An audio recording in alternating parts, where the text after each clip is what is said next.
Ok.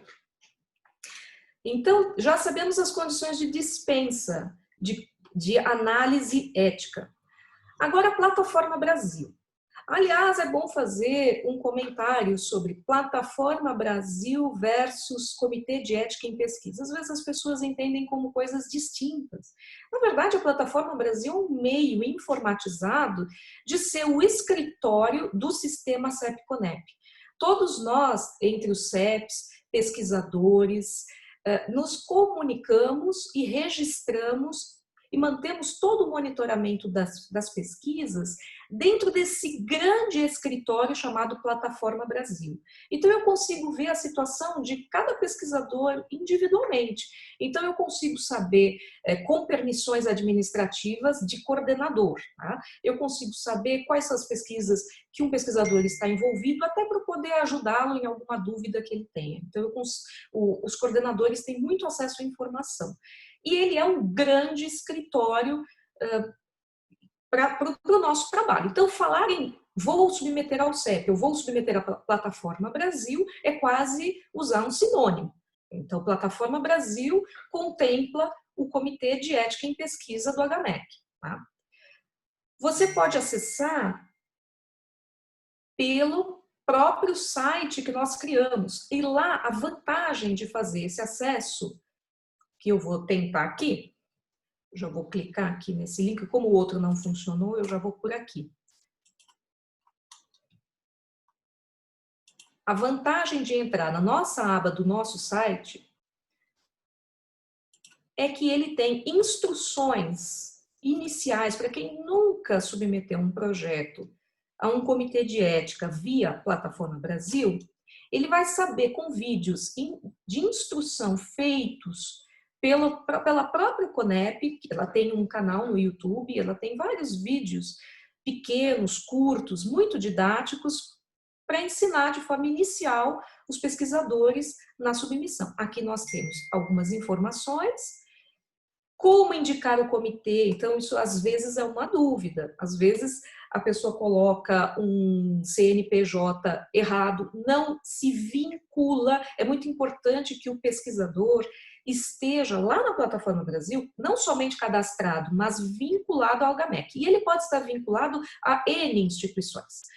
Ele pode trabalhar em diversas instituições, ele se vincula. E ele deve dizer que aquela pesquisa será feita dentro daquela instituição, do HMEC.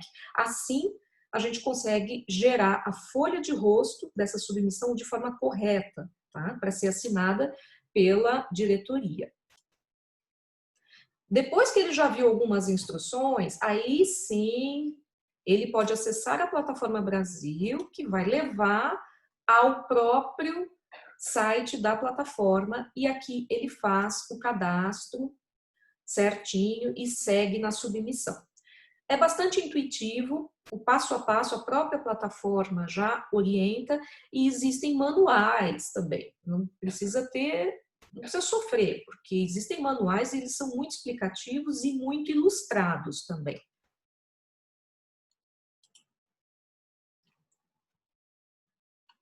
O manual está aqui, também será disponibilizado, está na nossa área interna. Ele é longo, mas você pode usar o sumário e procurar o problema que você está enfrentando. Tá? Ele é um manual elaborado pela CONEP. Quando nós temos dúvida para orientar no nosso escritório do Comitê de Ética, a secretária, os coordenadores, nós utilizamos esse manual aqui. Veja, ele é muito ilustrado, ele tem muita informação sobre como que ocorre a tramitação, tá? Mas de forma muito detalhada, que é uma coisa que nós não vamos desenvolver nessa aula, tá? Mas as informações existem, ninguém pode se sentir perdido.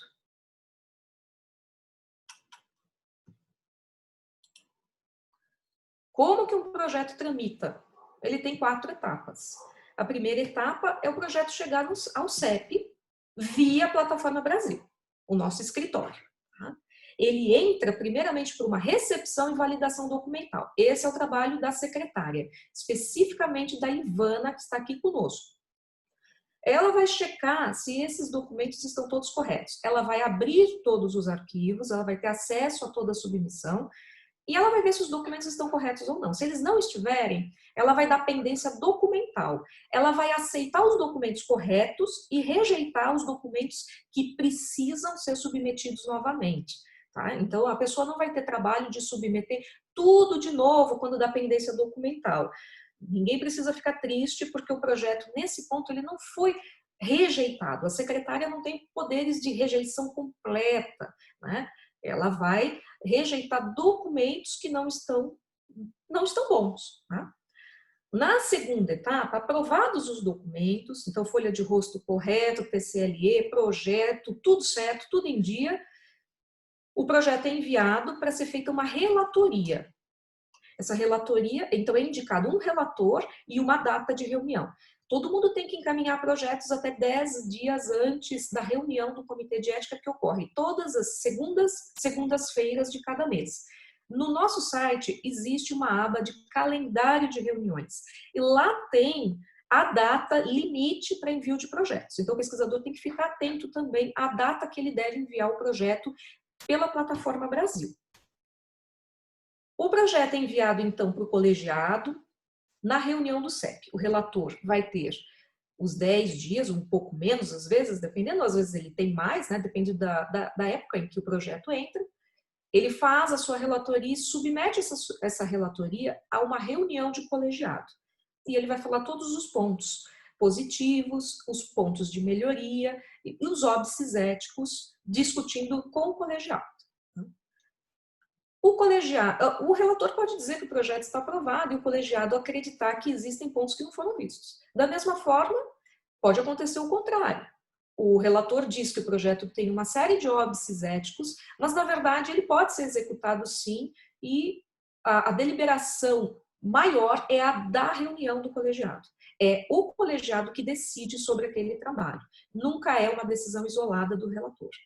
Uma vez que o colegiado votou, decidiu, o projeto ele vai ser deliberado pelo coordenador como aprovado, não aprovado, com pendência e algumas outras situações.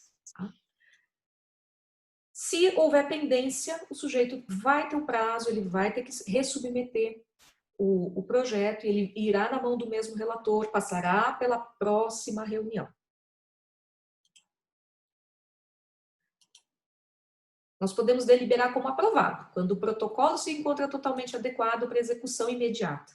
Ele pode estar com pendência, quando a decisão é pela necessidade de correção. Então, o pesquisador vai ter que fazer alterações, complementações, por mais simples que sejam. E ele vai ter um prazo limite de 30 dias. Esse prazo, ele não só consta no nosso regimento, como também ele consta numa norma operacional de comitês de ética de 2013. Isso para agilizar o trabalho do CEPS. Tá? Porque nós temos 10 dias para fazer a validação documental, encaminhar para relator, depois temos 30 dias para deliberar, o pesquisador tem 30 dias para responder, então todo esse processo pode ficar muito longo, a gente não pode dar um prazo muito longo. O projeto pode ser não aprovado quando existem impedimentos éticos. Nesse ponto do Comitê de Ética são os impedimentos éticos. Tá? Cabe recurso, isso é importante dizer. Então, nem tudo é uma sentença final. Então, se o pesquisador não estiver satisfeito, ele pode entrar com um recurso dentro da plataforma. Ele vai ter um campo para clicar que ele quer um recurso e ele vai usar a justificativa para solicitar esse recurso junto à CONEP. Ele pode ser arquivado quando o pesquisador descumprir o prazo. Então, você recebeu pendência e levou mais de 30 dias para responder, seu projeto ele vai ser arquivado, ele não vai ser analisado. Então, tem que tomar cuidado com isso. Ele pode ser suspenso quando a pesquisa já foi aprovada, está em andamento, mas pode ter acontecido efeitos adversos. Existem alguns motivos que podem impedir referentes ao participante de pesquisa. Então, pode ter ocorrido denúncias, problemas com a pesquisa. Então, uma pesquisa aprovada também não é uma sentença final. Então, ela pode ser suspensa a qualquer momento. desde que, claro, muito justificado. E o projeto também pode ser retirado, quando o sistema CEP-CONEP acatar a solicitação do pesquisador responsável com justificativa de retirada do protocolo antes da sua avaliação ética. Nesse caso, o protocolo é considerado encerrado. Essas são as 6 situações possíveis numa avaliação ética. Opa, desculpem. Apertei errado.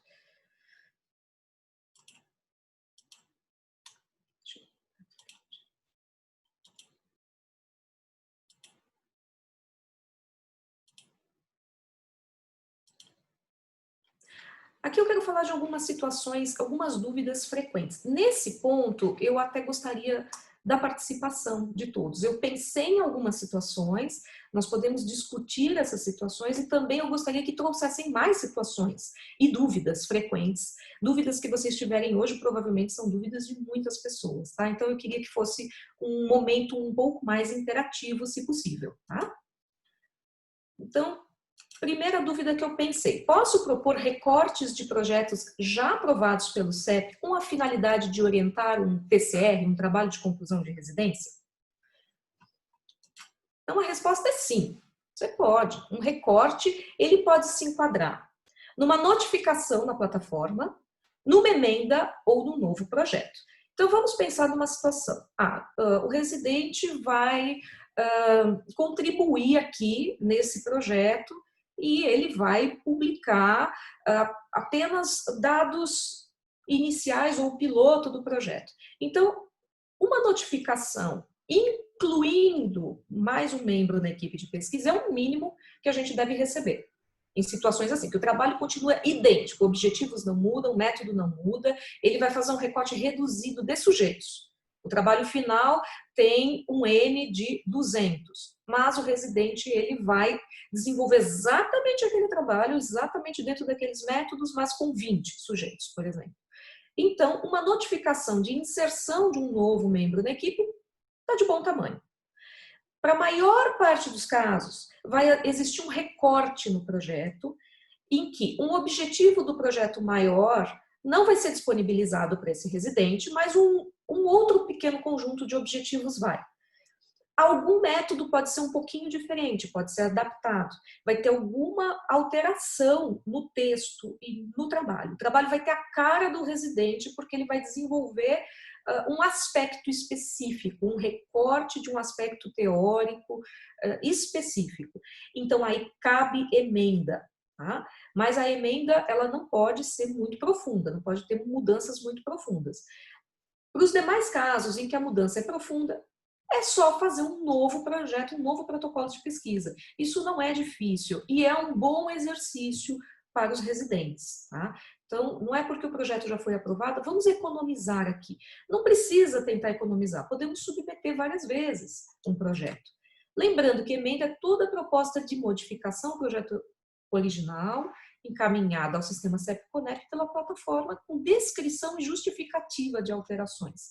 Então, encaminhar uma emenda também exige justificativa, tá?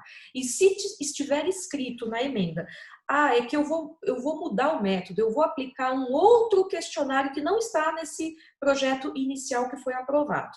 Eu vou modificar um objetivo, que antes era descritivo, agora é analítico. Não. A emenda é analisada no comitê, ela vai para o relator e vai para a reunião. E na emenda nós podemos dizer, não, esta emenda não é procedente. Então não está aprovada a emenda. Aí não pode entrar o novo residente, aquele trabalho não vai poder ser executado como uma emenda. Então nós vamos propor o quê? Que seja uma nova submissão, um novo projeto. Tá? Ninguém quer impedir a execução do projeto, mas impedir que se façam emendas que sejam diferentes do protocolo que foi inicialmente apresentado e aprovado. Tudo claro nessa situação? Acho que essa é uma situação que angustia muitos orientadores. Alguma questão sobre isso? Não, ficou bem claro. Pode passar, Rê. Tá ótimo, Renata, pode seguir.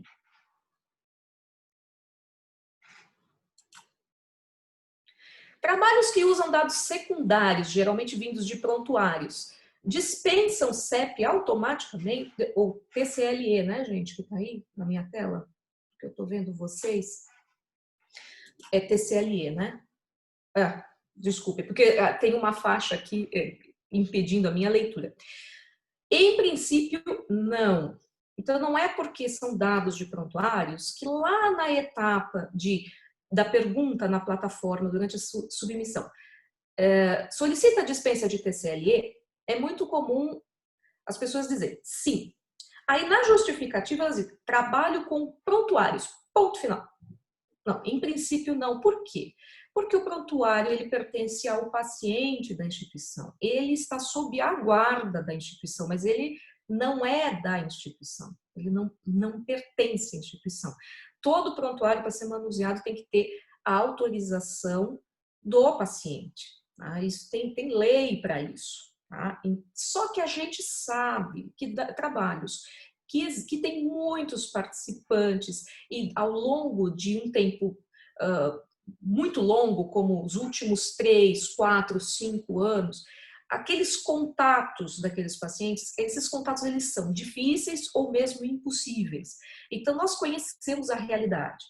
Então, para os casos em que você consegue acessar o paciente, então ele continua vindo para o ambulatório. Não há motivo nenhum para ele não ser avisado dessa pesquisa, para ele não conhecer os propósitos que vão levar um pesquisador a utilizar informações que estão dentro do prontuário deles.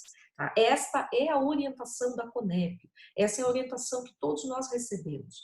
Então, um TCLE para quem puder ser contactado, e para aqueles que não foi possível o contato, existe um documento que nós criamos, já tem um formato próprio e dentro do site ele já está lá, dentro do formato de forma descomplicada para ser preenchido, que é o chamado TCUD, que é o Termo de Compromisso de Uso de Dados.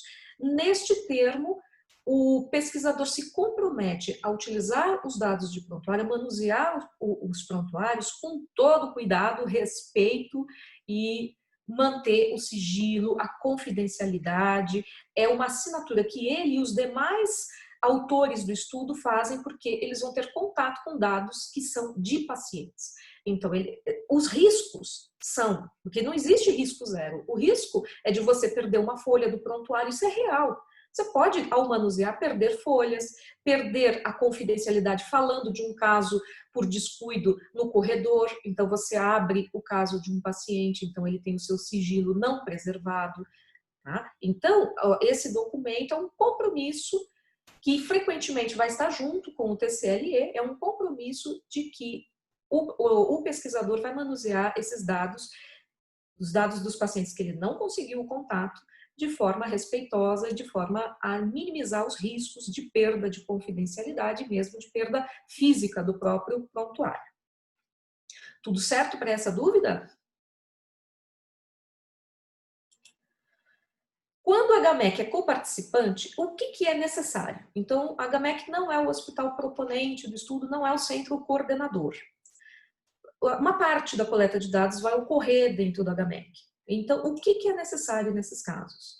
Cadastro e avaliação de viabilidade no GAP. Todos. Então, vai passar pelo GAP. Se for aprovado, é emitido termo de anuência institucional, chamado TAI. Nós mesmas que elaboramos esse termo, tá? Para anexar a submissão à plataforma Brasil. A folha de rosto é assinada pelo pesquisador e o diretor do centro coordenador.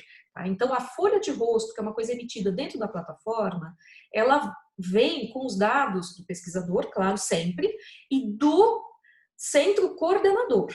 Então, eu vou dar um exemplo. A pesquisa é de uma outra universidade, vai se coletar dados. Então, ela é da Unifesp, mas a parte dos dados vão ser coletados no HMEC. Então, a folha de rosto é feita com o centro coordenador, que é a Unifesp. Então, quem é designado a assinar como responsável da Unifesp já assinou. Então, não vai ter uma outra folha de rosto para o coparticipante. O que deve ter é a anuência institucional. que o diretor assina dizendo que conhece os propósitos do estudo, então nesse texto vai ter o nome dos pesquisadores, todos os envolvidos, parte do resumo do projeto, em que o diretor diz: estou ciente que a coleta de dados vai ser feita desta e desta forma, que o compromisso é esse e que só poderá ser iniciado após a aprovação do Comitê de Ética local, que é o do HMEC.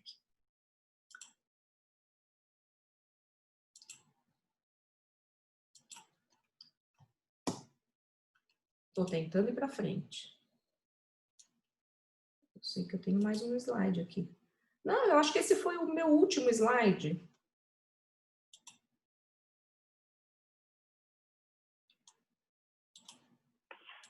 Enquanto a doutora vai... Esse é o meu último slide. Eu gostaria de perguntar se existem mais dúvidas sobre o processo de submissão ao grupo assessor, ao processo de submissão. Aí eu tenho mais um aqui, sim. Eu sei que eu fiz mais situações. Aqui tem uma situação que é típica. Tem umas perguntinhas, doutora, do chat. A doutora termina, então aí eu já falo, tá bom? Certo, ok. Para ganhar tempo, essa pergunta é comum. Para ganhar tempo, posso coletar dados de prontuários enquanto o projeto tramita no GAP ou CEP? Tem gente que nem pergunta isso, já vai fazendo, né? Não, definitivamente. Para coletar dados de prontuários, o autor necessitará de uma autorização específica emitida pelo CEP após o término da tramitação. O CITEC somente fornecerá prontuários para pesquisa mediante essa condição. Isto é recente, este documento que condiciona o levantamento de prontuários no CITEC para pesquisa a esse documento é recente, tá? Foi construído agora nos últimos 30 dias, tá? E somente o CITEC poderá fornecer esses prontuários mediante esta carta de autorização, em que vai o título do projeto, o nome de todos os autores e o número do parecer do Comitê de Ética. Tá? Este é um parecer de aprovado, então se for pendente, não serve. Então, o parecer está aprovado sob o número tal. Então, é a garantia de que é um projeto aprovado e só projetos aprovados podem começar a acontecer, certo? Então, também não posso sair delegando para um estagiário: olha, vai lá no CITEC, pega esses 20 prontuários aqui para pesquisa. Eles não vão entregar na mão de outras pessoas que não sejam aquelas que estão dentro daquele documento. Tá? Isso é para evitar que as pesquisas comecem a ser feitas antes de uma análise ética, porque pode acontecer do trabalho resultar em não aprovado no Comitê de Ética. E o que aconteceu com o participante de pesquisa? Já teve todos os seus dados de prontuário manuseados nesse meio tempo. Então, ocorreu um problema ético muito sério. Tá? Quem deve cadastrar um projeto no CEP? Quem é? É o residente? É o orientador? Então, preferencialmente o orientador. Pode ser o residente. O residente em nome de si mesmo, tá? Não em nome do orientador. Então, usar senhas dos outros já não é lá muito ético. Então, preferencialmente o orientador, principalmente se ele quiser aproveitar aquele projeto no futuro e complementar aquele projeto, comum para projetos grandes, para linhas de pesquisa, tá? De qualquer maneira, sempre que o pesquisador principal fizer o seu cadastro e cadastrar o projeto, ele tem que colocar pelo menos um assistente, que é alguém que pode visualizar a submissão e fazer alterações na submissão, porque assim as correções elas vão para todos. E aí quem estiver com mais tempo para poder cumprir aquele prazo de 30 dias é que vai fazer as alterações. Esse é o perfil padrão para alunos de graduação. Então, o aluno de graduação ele entra sempre como assistente, isso é regra. No caso de residência, pode ser o orientador ou pode ser o residente como pesquisador principal, mas nós preferimos também que seja o orientador. E ter um assistente de pesquisa é importantíssimo para que mais pessoas possam mexer na submissão e atender às correções que o colegiado sugerir. O que é o CAE? A gente fala CAE, tem o CAE, você tem o CAE. Existem até eventos científicos que cobram o CAE. O que é essa coisa? É o certificado de apresentação para apreciação ética. Quando um projeto vai ser apreciado, ele ganha um número. E como ele está sendo apreciado no nosso comitê, sempre vai ter o final 5454, que é o nosso número. Mas isso é apenas um certificado de apresentação para apreciação, mas não é um atestado de que está aprovado. É diferente do número o número do parecer. O número do parecer é que dá conta da situação deles, se está pendente, aprovado ou não aprovado. Todo parecer consubstanciado, todo parecer final tem um número. Tá? Esse é o número que importa. Lá na monografia, o parecer final de aprovado do Comitê de Ética deve compor os anexos, tá? Do TCC.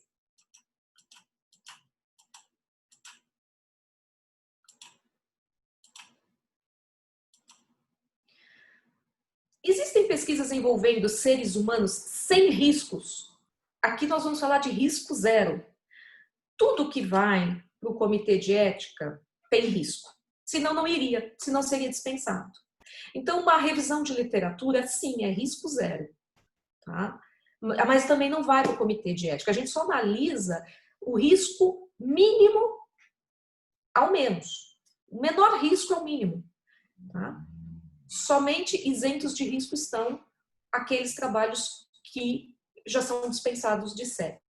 Então, sempre tem que ser feita uma análise de riscos e benefícios. E os riscos nunca podem ser zero. Esta pesquisa não tem riscos. Então, esse também é um erro frequente, uma dúvida frequente, e acaba gerando pendência.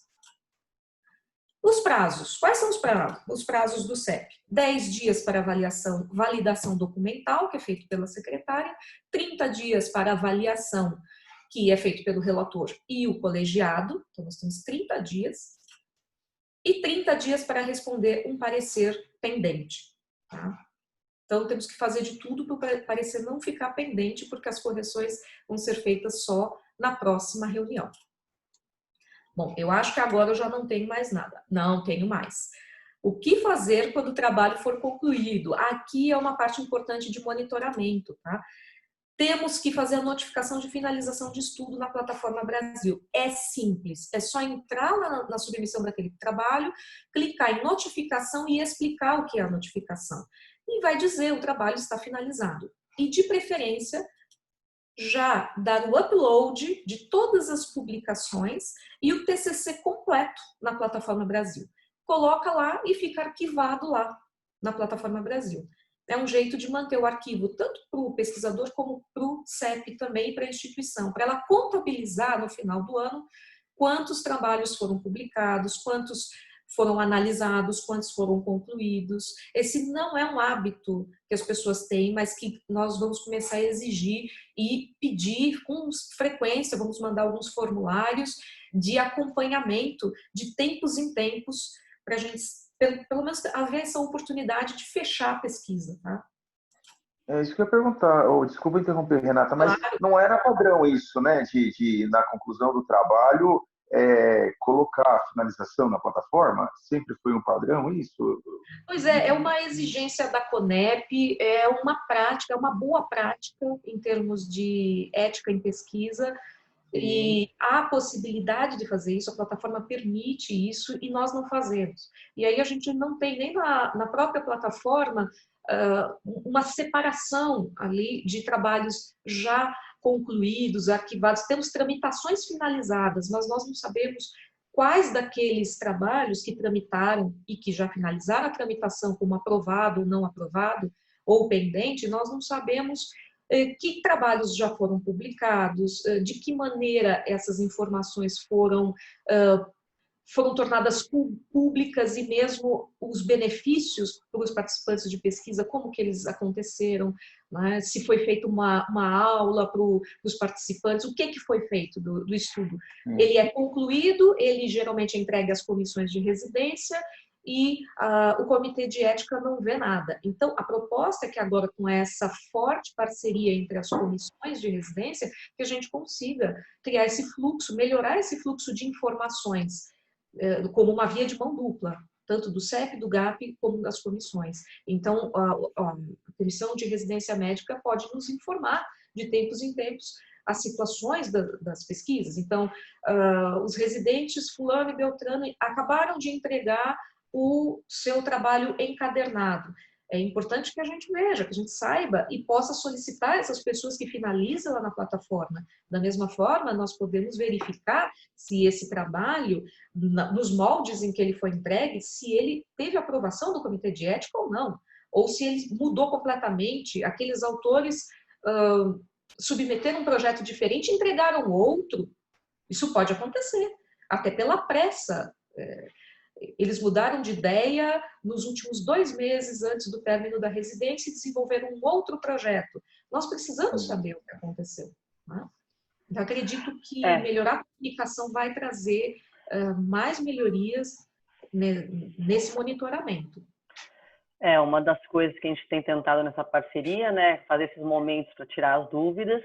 Até a doutora Carla foi tirando algumas dúvidas aqui no chat, né, em relação à pesquisa com prontuários em grande quantidade, né, quando o pessoal levanta 500, 600, 700, 1000 prontuários, né, quando o trabalho é mais longo, se o TCUD seria o suficiente, né, porque na situação realmente acaba muitas vezes inviabilizando, né, porque o termo de consentimento livre e esclarecido fica um pouco difícil, né, esse contato. Sim. Aí a doutora Carla priorizou, falando que preferencialmente o termo, né, de consentimento, mas a gente entende que num volume maior, realmente o termo de compromisso, talvez aí nesse sentido, seria mais viável.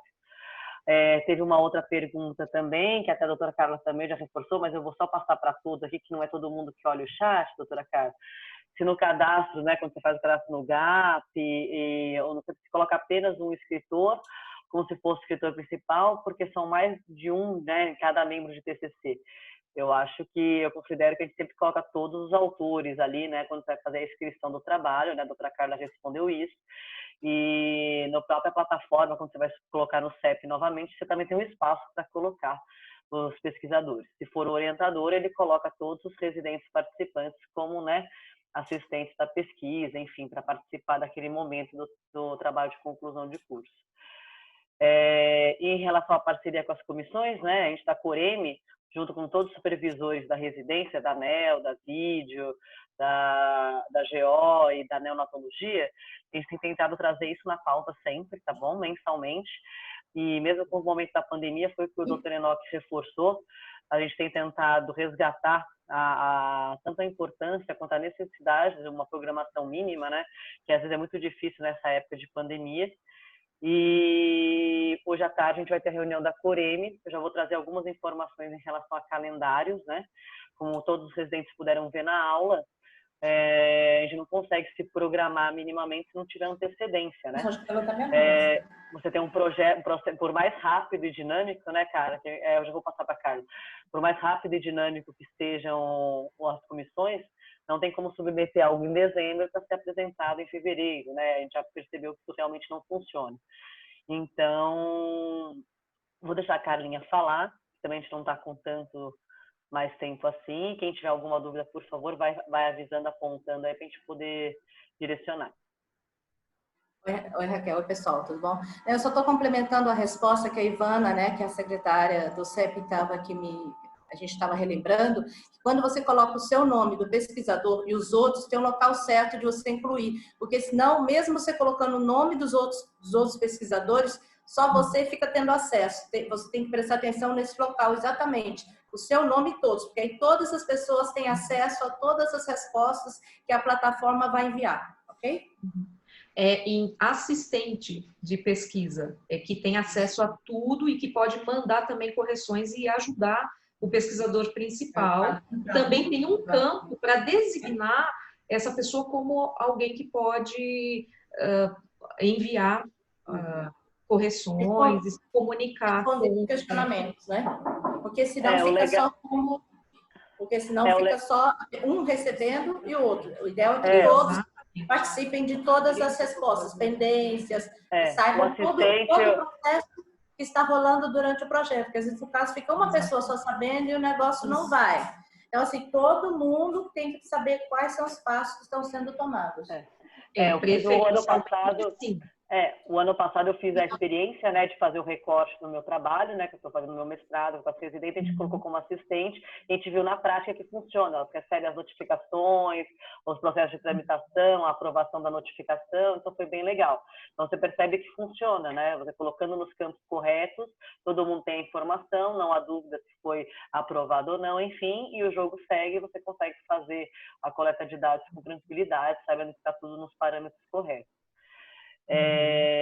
Então, uma das coisas que a gente tem feito nisso, né, eu até conversei com o Dr. Luiz Felipe da GO, a gente vai conversar com os outros programas também, tentar incentivar que desde o R1, né, o residente já começa a se inteirar. A gente fazer aquela lista de preceptores, orientadores, né, que era uma das sugestões do CEP, do GAP, né, para poder dar bagagem, o Luiz Felipe, Enoch, né, participarem também dessa seleção da parte da obstetrícia.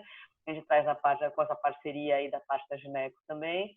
E, através disso, os residentes já terem no primeiro ano as linhas de pesquisa, os orientadores, e poderem começar a formular seus projetos, já poder levar no final do ano no GAP, e a partir daí usar o R2 e R3 para desenvolver mesmo os seus trabalhos, para que a gente vise, né, uma publicação, uma finalização, um fechamento, realmente não só uma apresentação no final do ano como um trabalho de conclusão de curso, né, melhorar a qualidade realmente do nosso trabalho.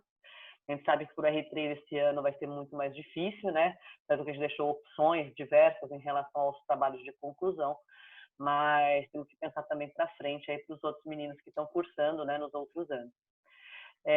Queria deixar aberto para a Renata, para a Carla, para o Enoch, para alguém que queira fazer algumas palavras finais aí.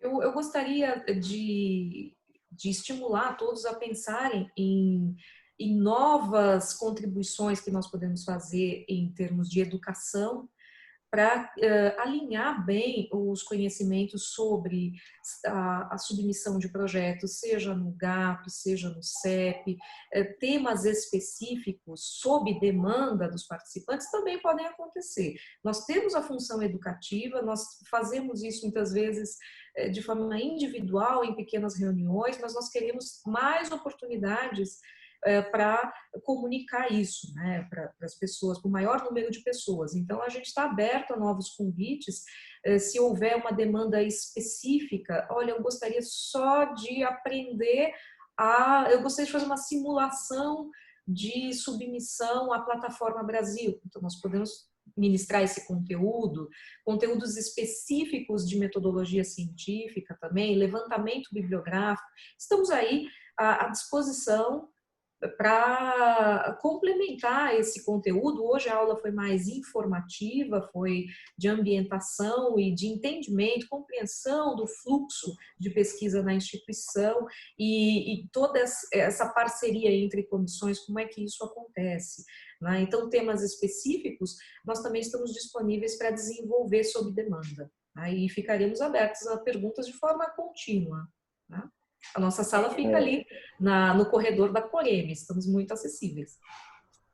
Complementando o que a Parabéns, meninas. falou, Pode só falar, assim, Carla, outro item que eu acho interessante é sobre montagem de banco de dados, né?